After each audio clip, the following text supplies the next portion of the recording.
ನಮಸ್ತೆ ಮೇಡಮ್. ನಮಸ್ತೆ. ಎಲ್ಲಿಂದ ಬಂದಿರೋದು? ಹರಿಹರಪುರ. ನಿಮ್ಮ ಹೆಸರು? ಸುವರ್ಣಕೇಶವ ಅಂತ. ಇಲ್ಲಿ ಬಂದು ಹಾಕೋ ಉದ್ದೇಶ?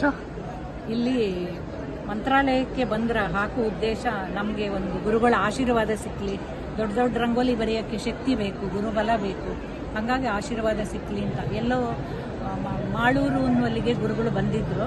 ಆಗ ನನ್ನ ಪರಿಚಯ ಹೇಳಿದ್ರು, ಇವರು 5 ಎಳೆ ರಂಗೋಲಿ ಬರೀತಾರೆ ಅಂತೆಲ್ಲ ಹೇಳಿದ್ರು. ಆಗ ಗುರುಗಳು ಒಂದ್ಸಲ ಮಂತ್ರಾಲಯಕ್ಕೆ ಬಂದು ಸೇವೆ ಮಾಡಮ್ಮ ಅಂತ ಹೇಳಿದ್ರು.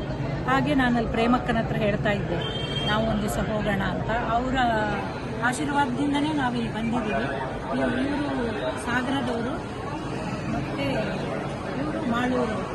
ಹಾಗೆ ನಾವು ಶಿವಮೊಗ್ಗ ಸೈಡೆಲ್ಲ ಹಾಕುವಾಗ ಇವ್ರುಗಳನ್ನೇ ಕರ್ಕೊಳ್ತೀವಿ. ಇನ್ನು ಬೆಂಗಳೂರು ಸೈಡಲ್ಲಿ ಹಾಕುವಾಗ ಅಲ್ಲೊಂದು ಟೀಮ್ ಇದೆ, ಹರಿಹರಪುರ ಆ ಕಡೆ ಹಾಕುವಾಗ ಅಲ್ಲೊಂದು ಟೀಮ್ ಇದೆ. ಹಂಗೆ ಎಲ್ಲೆಲ್ಲಿ ಹೋಗುವಾಗ ಯಾರ್ಯಾರು ಅನುಕೂಲ ಆಗುತ್ತೋ ಅಲ್ಲಿ ಕರ್ಕೊಂಡೋಗಿ ರಂಗೋಲಿ ಬರೀತೀವಿ.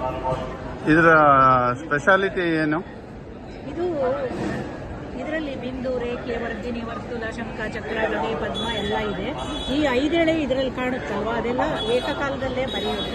ಇದು ಬಿಂದುವಿನಿಂದ ಸಿಂಧು ಅಂತ ಕಾಲು ಮಧ್ಯದಿಂದ ಕೊನೆಯವರೆಗೆ ಎಷ್ಟು ದೊಡ್ಡ ಬೇಕಾದ್ರೂ ಮಾಡ್ಬೋದು. ನಾನು ಸಾಧಾರಣ ನನ್ನ ಟೀಮ್ ಅವರು ಬೆಂಗಳೂರಲ್ಲಿ ಒಂದ್ಸಲ 180 ಅಡಿ ರಂಗೋಲಿಯನ್ನು ಮಾಡಿದ್ದೀವಿ. ಅದೇ ಲಾಸ್ಟ್. ಗುರುಗಳು ಬಂದು ನೋಡಿದ್ರಾ? ನಿನ್ನೆ ಅರ್ಧ ರಂಗೋಲಿ ಆಗುವಾಗ ಬಂದಿದ್ದಾರೆ ರಂಗೋಲಿ ನೋಡಕ್ಕೆ.